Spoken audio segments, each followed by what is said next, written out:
Greetings! Welcome to our show, Ghosts Are Near, where we discuss various aspects of the paranormal and paranormal exploration.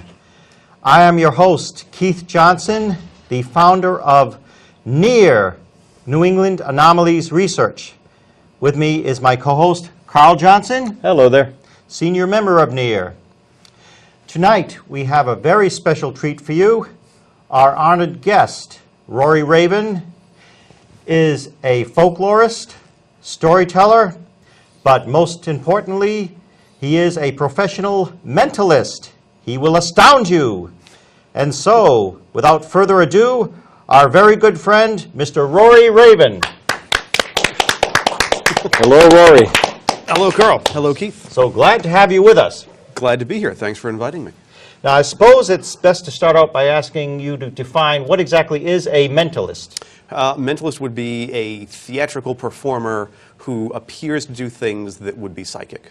Okay, so you would not call yourself a mind reader per se? I have called myself a mind reader. Other people have called me a mind reader. But if you're calling me a mind reader, it should be in the non-paranormal sense. Right, exactly. So. You've been described as Providence's premier mind reader. Yeah. So yeah. is there a lot of competition for this? No, but apparently the person who said I was only Providence's premier mentalist must have thought there was. Yes, so. But no, not a lot. There are a few folks out there, but it's a fairly small area of endeavor. Well, I'd like to say you are excellent. You are truly excellent at what you do. Thank you very much. I'd like everyone to know that Rory was the entertainment at my bachelor party. That's right. Umpteen years ago. All those years ago. That's right. We had a wonderful time. That was the great night. best time. It was just astounding. Yep. It was, I believe, the only bachelor party I have been to. Is that so? Yeah. Well, excellent. Yeah, actually, I nobody feel invites honored. me out. Oh, me too. Well, let's go to how you first became involved, or how you became a mentalist. Was there something or someone who inspired you? You know, I don't have a really good linear story about this, and I should probably work one out. But I went through the usual childhood phases where I think every kid at some point read up, I'm sure you two did, right. read up on ghost stories, and that seemed very cool. And I went through a phase where Houdini was very interesting, which I think again is another thing that most boys do around, I don't know, 10 or 12. Right. You read something on Houdini, and he seems very cool. Dabble in sleight of hand kind of magic, but then right. by the time you're 15, you've moved on to other interests. And years later, I kind of came back to some of those earlier interests and got much more interested in the thinking behind them and the psychology. Got very interested in why some of those things work as opposed to how they work, if that makes sense. Yes. And in the interim, I read up on psychology and theater and that kind of stuff. I spent a lot of time people watching. You'd have to know a lot about human psychology, I would think, to be able to do what you do. Of a kind. So. But you do amaze people. You really do in your I try. shows. I mean, it's like... I hope to. If I may ask Rory a question, your act is polished and it's superbly entertaining. Thank you. But have you had an experience where a member or members of your audience have assumed that you have genuine telepathic gifts or even supernatural powers? Oh, sure. After performances, people always approach me and want to chat, and I love doing that. I love meeting people after the shows. But I, every now and then, get people who come over and will say, you know, my wife died 3 years ago, and can you contact her? And I always find that deeply creepy.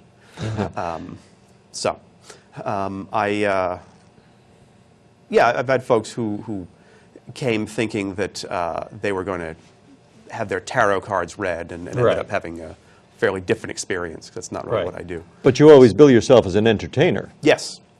But unfortunately, not everyone quite gets that sometimes. well, you can put on a good seance, too, but it's for entertainment purposes only. Yeah, right? I've done parties that are unusual parties that are seance parties for folks. And I have had the uncomfortable experience of having somebody expect a real seance. Yes. And I showed up and did one, and then they were perplexed afterwards. So. Because it wasn't the real deal? You didn't Yeah. come up with Aunt Tilly or whatever? Yeah, I think there was somebody in particular they were looking to hear from. So. And you're much in demand, of course, around Halloween. Yeah. Yeah. I understand you do a walking tour of Providence, Haunted Yes. Providence. Yep, the Providence Ghost Walk. Yeah, tell us a little bit about that. That's a walking tour that I devised up and down Benefit Street for the most part, telling ghost stories that I've collected about Providence. Years and years ago, I took a similar walk down in Newport by a woman named N.E.A.R, who does a lot of walking tours down in Newport. And she did one around Halloween, which was all ghost stories. And I thought, geez, this is really cool. Somebody should do this in Providence. Because there's all these stories up in Providence, and even I know all these stories, and somebody should be doing this in Providence. And a couple of years went by and nobody was, so I decided it would be me. So that's how I backed into doing walking tours. And they've been much more successful than I think they have any right to be. I've gotten 170 people Wow. at a go on these, which is, fun and kind of intimidating. You walk down Benefit Street and you look back over your shoulder and there's 100-odd people following you. Feel like the Pied Piper there.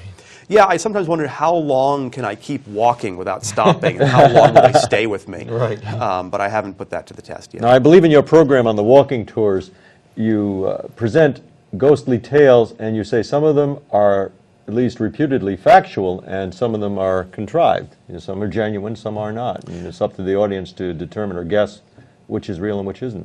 Well, all the stories that I have told on the Ghost Walk, all of them are ones that I have read or been told or found in some way. There is one story, which I say at the beginning of the walk, is the product only of my own fevered imagination. And I won't tell you which one, but there is one in there that I have completely fabricated. And to date, no one has nailed it. Oh, that's People always have these theories afterwards. There's one of the stops is actually former Mayor Cianci's former home. And people always assume that's the fake one, because that's just too good to say something happened at Power Buddy's house. Street, I believe. Yep, Yeah. Power and Benefit. So, Now, isn't Benefit Street supposedly haunted by the spirit of Edgar Allan Poe? He's been seen there, reportedly. allegedly he's been seen on a few occasions. He was engaged briefly to Sarah Helen Whitman, who was a librarian who worked at the Athenaeum right there on Benefit. And she lived a little further down the street by St. John's. And he stayed at a hotel, which was the Mansion House, which is on the site of the Jeff's parking lot. So they strolled up and down the street together, and he visited her at the Athenaeum, and they flirted in the stacks. And yeah, there have been a few stories about Poe being seen walking up and down Benefit in the dead of night. There was one child, about 12 or so, who after the walk said he was staying with an uncle who he said was a professor at some one of the colleges. And he said he went upstairs and he saw a man standing at the head of the stairs. And the man kind of looked a little surprised and walked into the room at the head of the stairs. And when the child ran up and looked in the room, the guy was gone. And he told the story to his uncle, who kind of blew him off. But a day or so later, I'm told, the uncle, who was a professor of American literature, was reading a book about Poe, and there was Poe's photograph on the cover. And the kid turned white and said, "That's the man I saw upstairs." Wow. That sounds somewhat genuine. Yeah, I mean, could it has be. the hallmarks of genuine. Yep. I wanted to ask Rory another question. We are paranormal investigators. You deal with misdirection and prestidigitation, or however you may phrase it. What is your current opinion on the authenticity of paranormal phenomena? Does it exist, in your opinion? I'm still waiting for the ironclad case. I'm still very skeptical. I don't think we have it. It's in the other suit. I'm still waiting for that moment where you say, all right, this is undisputably, this is it.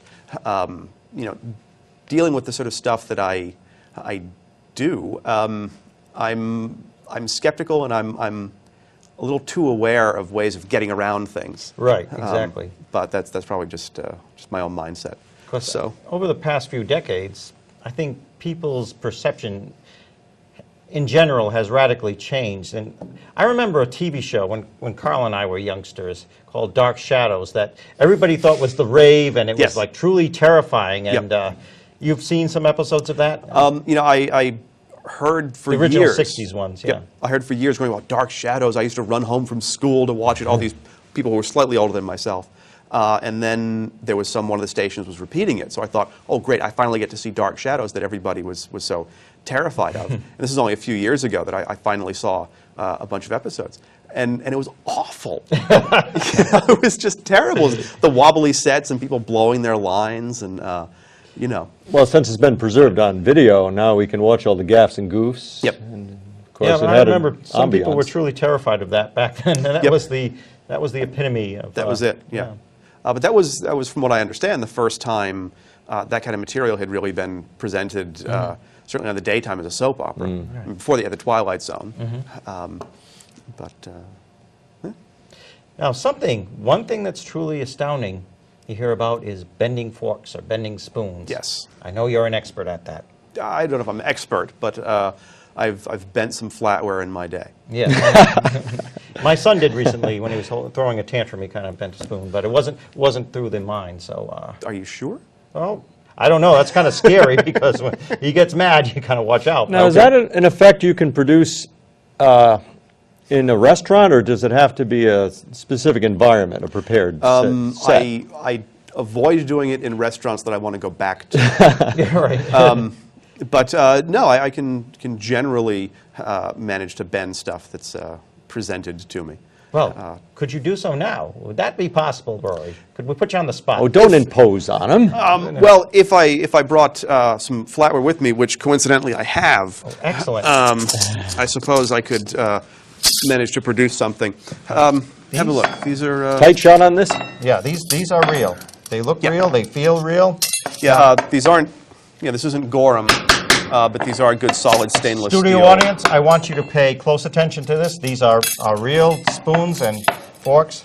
This is genuine silverware. It If you is look the on real deal. On the back, they say Delco. Delco makes stainless steel knives and It forks. feels real. Yep. I'd eat Feels with real. It this, is yeah. definitely real. You could eat with these, yes. Some people bend spoons. I like to bend forks just because they're pointy, so they seem a little sexy. Right, yeah.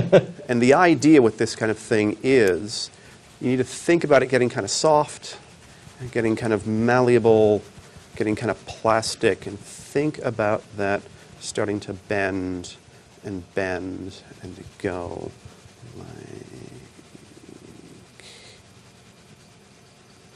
that. Oh, wow. Look at that. Yeah, have a look. Look at this. It was normal just a moment ago. No, yeah. No, it's not rubber. It's not No, plastic. it's definitely not rubber. It's real It is real. silverware. We tell you. And it's not hot. People always approach me after shows, and they always say, well, you know, I know how you did that. I say, well, sure, how? And they say, well, when you're rubbing it, you're heating up the metal and you're melting it. Yeah, well, and that's why that it's sounds a little, flop over. you know. It's a far-fetched. little You'd have to be far-fetched. rubbing it for, I think, a tad bit longer to heat that It'd have up. to be really hot stuff to be able to It do would- that, too. Yeah. That is neat. Can you do it some more? Can I do it some more? Can you really destroy it? Can I really destroy it? Well, maybe. Why don't we get a bunch of you involved in this? Oh, okay. Carl, yeah. So, yep. Shake them. Kind All right. of give it. Because you can shake it fast enough. It looks like it's kind of pliable. Yeah, but, exactly. It's the old pencil trick. You Right, know, if you yeah. kinda, but if you think about that getting soft, This is fun, by the way. yeah, it's very hot under the lights, and this kind of cools things down. Yeah. a bit, so it's, How's yours coming? Look at it. Mine isn't do doing anything. anything. Mine's the same. yours is the same. Yeah. We're Not as proceeding, hot as I thought. Oh, proceeding without look. training. my goodness. Excellent. That is excellent. This is phenomenal. I like this. What do you think, studio audience? Is it the real deal? I think it is. Excellent. Excellent. Well, you're the mentalist, not I. Well, Keith, hold that with your forefinger and thumb right there. Like that? Yep, and the other forefinger, other thumb right there. Okay. Now, hold tight. I'm going to put a little bit of pressure here, but not a lot. Think about that getting kind of soft. Yeah, Think I'm about that thinking. getting kind It of didn't work with malleable. me last time, Well, but let's see. Hold tight, hold firm there. Think about that getting kind of malleable. all right. thinking. Okay, okay. Think bend. Okay. Think go. Oh, my goodness. Think Oh, wow. malleable. And Keith, can you let go, actually? And hold your hands out like that. Keith, say out loud. Say bend. Bend. Bend. Say bend. Bend. Bend. Keith. I'm not doing it, though. Bend. Keith, say break. Break. Oh. Ladies and gentlemen, I had nothing to do with this, believe me. Well, you said Honestly. bend, you said break. Yeah, I said bend and I said break. I have but, a suspicion that if Keith had not uttered those words, it may indeed have bent and broken anyway, at your whim. Oh, Carl, you big skeptic, you. That's the Wow. deal. Well, in just a moment, we're going to bring my wife, Sandra, in, and she's going to get a chance to speak with you, too, and Okay. interview you. I look forward. And she's never met you before tonight, so she is truly astounded. Okay. Excellent. She wasn't at the bachelor party, was she? I don't believe she was. No. I remember meeting your folks. There was another guest who I don't recall at the moment. But Well, we had a lot of family and friends over there that Yep. night, and it was a lot of fun. yeah. And you also perform at the Sprague Mansion. Yep, got another show coming up in May 12th. Oh, okay. Excellent. And that's a great setting. It's a beautiful house. Yes. Another allegedly haunted location. Yes, yes. The chief spook there that I hear about is Charlie the Butler. Oh, yes. Charlie the Butler. Charlie the Butler, who allegedly does prankish things. So, We were recently discussing the Sprague Mansion with one of our guests who's a member of N.E.A.R, Kim, and she did see some kind of shadow figure there on the staircase. really? I mean, it just didn't jump out at her, but she Right. happened to be in that area, and out of her peripheral vision, she did see something kind of moving up the stairs, trying to look, and there it was. Huh. I don't know, what's your take on the Sprague Mansion? Weird. It's a beautiful home. It is beautiful. It It's should be haunted if it's not. Right, yes. It seems like the kind of place that seems perfectly set up to be haunted somehow, because it's very old, and the layout's a little bit unusual, because I think there are some additions to the house that have been put on, and some of the floor plan's been reworked a little bit. So it has a slightly Winchester House Yes. feeling to it. I can't think of a better location for your performance, No, because, fine. I mean, you just seem to be a part of the place when you perform there. It's fun. The stuff that I do, I think, grows out of the tradition of having these Victorian parlor entertainments. So it's great to do one of these things in a Victorian parlor. Exactly. At the Sprague Mansion. And it's So. located on Dyer Street in Cranston, Rhode Cranston Island. Street, actually. Cranston, I think it's kind of on the corner. Is it on the of corner Dyer there? Street Okay. and I think Cranston. you're right. Right in the center there. I always come in through Cranston Street, so. And my lovely wife, Sandra, has joined us. Hello, Rory. And on the topic of the Sprague Mansion, kind of segueing into something that you had touched upon earlier, we actually have been to the Sprague Mansion a number of times and done a couple of investigations there, and we did get one EVP there. Now, you had said that you're not really convinced with a lot of paranormal evidence that people like us come up with. What is your take on electronic voice phenomena? I can never hear anything in them. Oh. There was a fellow who was at the Sprague Mansion some years ago, and he had several EVPs on tape. And I tried. I had the headphones on, and okay, listen to this one, and you can hear somebody saying, "Janice, it's me." But I would put up the headphones on, and I just sort of heard zzz. Yeah. That's all I could get. So I don't hear stuff in there. But other folks, maybe whose hearing is better than mine, say, well, yeah, they quite clearly hear things, but I never hear stuff. Sometimes they come through very, very clearly, and you might get a Class A or a Class B EVP, but... So there's different classes? yeah, depending Like on... Close on Encounters? Right, exactly, Okay. exactly, you know. So what are the different classes? How does that work? I don't Well, mean to be interviewing you, No, but... it's a very good question, because A is, obviously, it's almost, it's the equivalent of you and I speaking. You can understand Okay. exactly what's being said. That's very rare, of course. Right.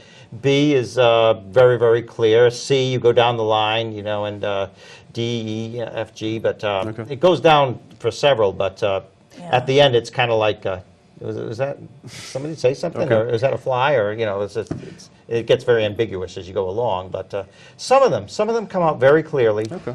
And it's not always when you're trying to get an EVP. Sometimes it'll just happen. Right. Well, I think none of the ones this guy had were of the A class. No. Because I wasn't hearing anything as hard as I was trying. Right. So what's the idea? Why do those show up on tapes? Well, sometimes it's during paranormal investigations where you're in a location where supposedly there is spirit activity, and it does seem to be trying to communicate either on digital or magnetic audio tapes. Okay. Sometimes it just happens by accident. I mean, that's how Carl and I obtained our first EVP. We were discussing paranormal phenomena. We had a small group back in the early 70s, and we were discussing it. And a voice came out in the background when we played the tape back, said, Carl, help me. It was in slow motion. We had to speed it up about 8 times. But, I mean, a lot of times it's just by accident. So supposedly it's the spirits that are around us trying to communicate. Right. They don't always come through very, very accurately, but once in a while you'll catch something that's right on. You'll have to go to our website sometime and Yeah. let us know what you think of the EVPs that we have on there. Okay. I think they're A, B class. Okay. Well, when we get down the line there, we don't even bother uploading them to our site because what, you know. Right. So, You it don't want to just play won't bother, any you know. C-class EVPs in your classes and lectures. It's just not going Okay. to go over well. I do have one question that I want to squeeze Sure. in here. TV psychics. I know you have an opinion on this. I know this is our first time meeting, Sure. but I have heard. The ones that supposedly contact the deceased by calling out a letter or a number, what is your take We've on all that? seen them. And, Yeah. Not mentioning any names. It's no. because they might be on our show sometime. We never know. Yes. But, It always looks like this macabre and desperate game of 20 questions to me. It always seems like there's, who has somebody here with a P? Is this making sense to anyone? A P? And also the color green. So P and the color green, is that making sense to anyone? And I always think that if you get 20 people together and you say P and the color green, I had pea soup somebody's tonight. He's right. Yeah. There you go. There's going to be somebody. Somebody's going to connect find with that. something. Yeah, right. It's just a matter of chance, right? Yeah. And I've actually had people with me. You'll do something. I'll do something very simple with them, and you see them get on board, and start working for you. There was one time I was having somebody think of a number, and I was able to zero in on the number 17, and the person said, "My God, how did you know my birthday?" It's like, well, I knew you were thinking of 17. I didn't know the significance of it. And then the person ran off to the party where I was working and said, "This guy told me my birthday." So, it seems to me that people sometimes get on board and start kind of working on your behalf for you. Right. They work with you, and they yeah. want something to happen. Yep. So bad.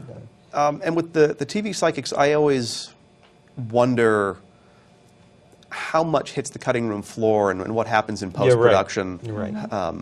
But that's just because I'm a horrible, deep cynic at heart. Well, I'm sure you're very accurate about that too. I'm sure you are. So, Now you had something you were doing, a little trick there with. yeah, saying that- I asked you to think of a word and have a word in mind, which you jotted down. Yes. Now, I didn't say, think of the word broccoli. But you've gotten a word there that you've written down, and you've got that in the envelope there, which you've had as long as you've written it down. It's not something that I've been handling. I want to see if I can zero in on the word that you've got there in mind.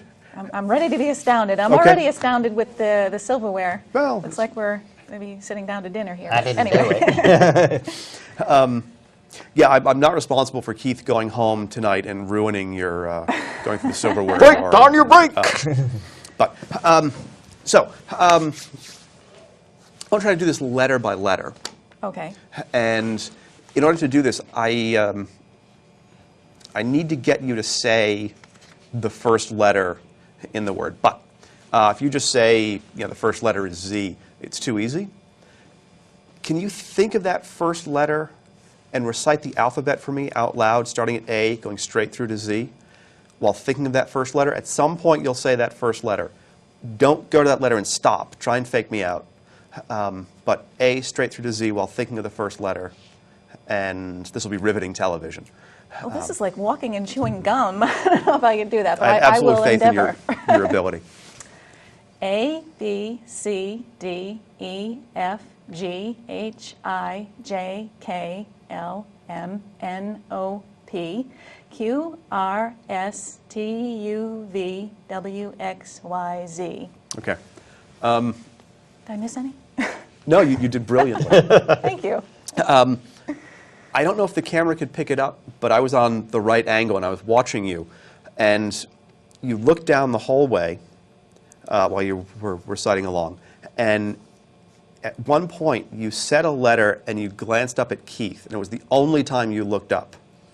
And I don't know if you were even aware of doing that. Maybe it'll show on the tape. No, I wasn't. But you went L, M, N, O, P, Q, R, S. You looked up at him on the P. So I think the first letter is a P, yeah? Yeah. Okay. Can you think of the second letter in the word? I'm going to recite the alphabet. Listen for the second letter. Don't respond when you hear it, okay? Okay. A, B, C, D, E, F, G, H, I, J, K, L, M, N, O, P, Q, R, S, T, U, V, W, X, Y, Z, Z, Y, X, W, V, U, T, S, R, Q, P, O, N, M, L, K, J, H, G, F, E, D, C, B, A, B, C, D, E, F, G, H, I, J, K, L, M, N, O, P, Q, R, S, T, U, V, W, X, Y, Z. Is your second letter an R? I'm going to take that as a yes. That's a yes. Okay. Now, this is a weird thing to ask you to do, I know. Can you think of the rest of the letters there in the word, and can you kind of mix those up and grab one letter at random and lock that in your head? You got that? Okay. You sure? Okay. Sandra, did you think of one before going to another one, like maybe that one, no, that one? Because I feel like I'm almost getting two, but I'm not sure. Well, I had trouble deciding which one I wanted to choose, Okay. yes. All right. But I did eventually decide on one. Okay. So there's that moment of maybe, but this one. I thought one was too easy. We're almost out of time, by the way, too, so... Is there an L? Okay. And There's an L in the word. It Okay. wasn't the letter. It wasn't one of the two letters that I was thinking of. Oh, okay. Strange. we almost have about 45 seconds. This has. I think this is prowling. Yeah. The word is prowling. Okay. Oh, wow. Are Excellent. you guys astounded? I Excellent. know This I is am. astounding. Rory, thank you so much. You're astounding. You always problem. are. We will have to have you back again. I'd be happy Please to say come you back. will come back again Absolutely. and astound us some more. Sure. Thank you, my friend, No, so thanks for much. having me. And never tell us how you do it. Oh, very, very well. Thank you. Well, would you like to say something about our contact info in the last Sure. few seconds, Sandra? As always, we'd like you to know we at N.E.A.R are available to research alleged hauntings or assist those of you that may be experiencing unexplained phenomena. We'd like to hear from you. If you have a show suggestion or would like to be a guest on Ghosts or N.E.A.R, give us a shout at ghostsor.near@inbox.com, and we'll believe you. And we in, won't. in closing, I'd like to say hello to Professor Susie Swenson, who I ran into tonight, an old dear friend. Professor Swenson will always love you, and we're thinking of you. Take care. Rory, thanks again. Anytime. Please come back. Absolutely.